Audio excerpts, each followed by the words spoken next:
Salom do'stlar, sizlarga bugun bir dahshatli hikoyani aytib bermoqchiman. Qani unda boshladik. Videoni boshlashimdan oldin videoga like bosing va obuna tugmasini bosib qo'ying. Bir kuni do'stim bilan kechasi qo'shni qishloqdagi eski bir qabristonga borish uchun kelishdik. Soat tungi 1 va biz qabristonga yo'l oldik. U yerga borganimizda qandaydir yuragim muzlab ketdi. Xuddi barcha qabrdagi odamlar tirikdek bizni kuzatishayotganga o'xshardi. Do'stim esa har galgidek quvnoq edi, lekin meni sir bosardi va biz qabrni o'rtasidamiz. Va birdan do'stim menga qarab, hozir kelishini aytdi.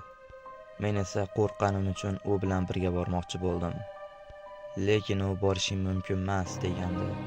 Do'stimning ketganiga 10 daqiqa bo'ldi va men undan xavotir olishni boshladim.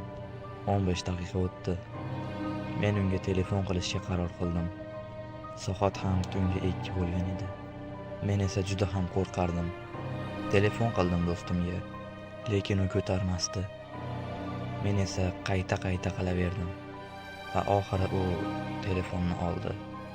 Uni uxlayotgani ko'rinib turardi. To'g'rirog'i eshitilib turardi.